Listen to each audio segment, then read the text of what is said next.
आज हम जानेंगे क्या एक जैन साधु बनने के बाद कोई वापस घर लौट सकता है। क्या वो फिर से घर गृहस्थी बसा सकता है। क्या साधुपन को छोड़कर गृहस्थपन को स्वीकार कर सकता है। साधुत्व में मन के न लगने पर साधु वेश छोड़ सकता है या एक बार जैन साधु बनने के बाद चाहे अनचाहे उसी में रहना होगा।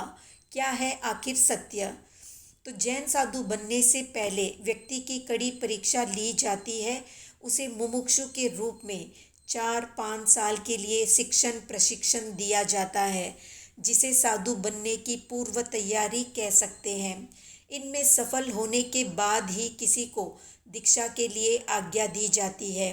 दीक्षा के बाद भी उसे पहले छोटी दीक्षा दी जाती है और दीक्षा के 6 महीने बाद बड़ी दीक्षा दी जाती है। तो अब प्रश्न होता है कि बड़ी दीक्षा लेने के बाद अगर किसी का मन साधुत्व के कठोर नियमों को सहन नहीं कर पा रहा है या मन साधुत्व से ऊब चुका है या ऐसा लगता है कि अब लंबे समय तक इस वेश में नहीं रहा जाएगा, तो क्या वो घर की ओर प्रस्थान कर सकता है। क्या उसे साधु समाज इसकी आज्ञा देगा। क्या घर वाले उसे स्वीकार करेंगे। क्या सामाजिक लोग उसे इजाज़त देंगे। क्या नज़रिया होगा लोगों का। तो इसका जवाब है, जैन धर्म में जबरदस्ती से कुछ भी कराया नहीं जाता। अगर कोई साधु अपने को साधुचर्या में असमर्थ पाता है तो वो आचार्य को अपनी मनोदशा बताकर साधुत्व से निकल सकता है, साधुत्व को छोड़ सकता है और घर की तरफ रुख कर सकता है। ये अलग बात है कि किसी के घर वाले उसे स्वीकार करते हैं और किसी के नहीं भी करते। समाज के लोग उसे अन्य नज़रों से देखते हैं और व्यंग्य करते हैं। आया बड़ा राजमार्ग पर चलने वाला, फिर से लौट आया गृहस्थ के कीचड़ में फंसने के लिए। ताने भी देते हैं और अपमान भी कर देते हैं।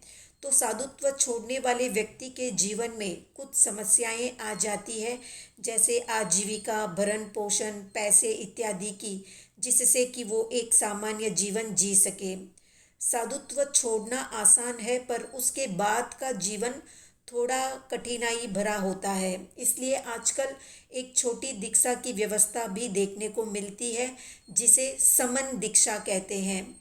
इस दीक्षा में व्यक्ति को पूर्ण साधु दीक्षा नहीं दी जाती, समन दीक्षा दी जाती है ताकि वो साधु के आने वाले कष्टों से परिचित हो सके, जान सके, समझ सके। अगर समन में रहते हुए किसी को लगता है वो आने वाले साधु जीवन के कष्टों को झेल नहीं पाएगा, तो वो समन दीक्षा से ही घर लौट आता है। समन दीक्षा का एक फायदा ये भी है कि ये दीक्षा अवधि के साथ यानी छोटे समय के लिए भी ली जा सकती है। साधु जीवन की तरह आजीवन के लिए नहीं होती। साधु दीक्षा की तरह समन दीक्षा आजीवन के लिए नहीं होती। कोई चाहे तो 2-4-6 महीने के लिए समन दीक्षा लेकर निर्णय कर सकता है कि उसे साधु जीवन में जाना है या नहीं, और अगर साधु जीवन में नहीं जाना है तो वो समन समनी के रूप में 2-3-4 चाहे जितने साल रह सकता है।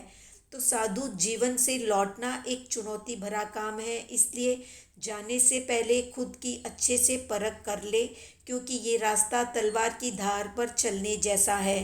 कमजोर शरीर और मन वाले इस पर चलने का दुस्साहस नहीं कर सकते। तो कितने लोग अपने जीवन में साधु दीक्षा लेने की तैयारी कर रहे हैं या फिर समन दीक्षा लेना चाहते हैं, कमेंट में बताएं। वीडियो पसंद आया तो लाइक, शेयर, सब्सक्राइब करें।